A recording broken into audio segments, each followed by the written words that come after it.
Hello everyone and welcome to this week's Securities Docket update.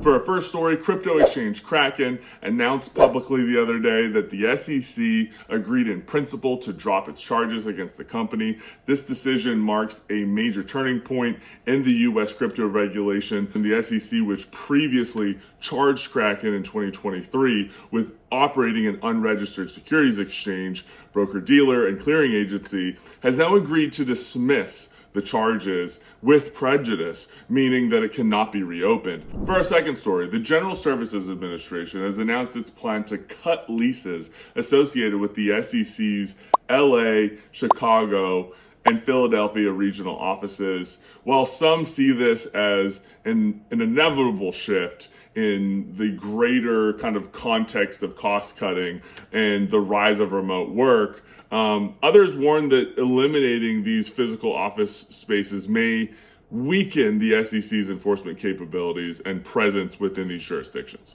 For our third story, Coinbase has submitted a Freedom of Information Act request, also known as a FOIA request, demanding transparency on how much the SEC has spent on crypto enforcement under former chair Gary Gensler. This request seeks details on the total number of crypto-related investigations.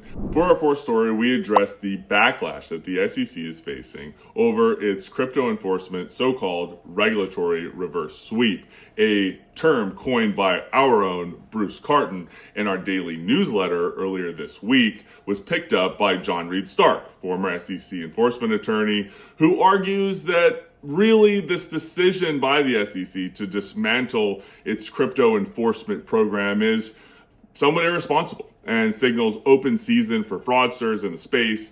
For our fifth story, the SEC commissioners have come to the defense of enforcement staff amid criticism. The SEC enforcement staff have come under fire recently after a series of high-profile crypto case dismissals, with critics like Cameron Winklevoss, which we reported on last week, arguing that the SEC personnel should be held accountable for unsuccessful investigations. In response, Commissioner Carolyn Crenshaw defended SEC employees, emphasizing that enforcement decisions ultimately rest with the commission itself, not the staff executing those directives.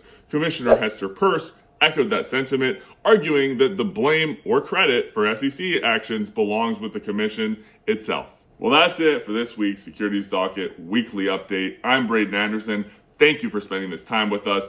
If you're not subscribed, you better smash that like button right now. I'm watching you. Thank you if you already are. I'll see you next week.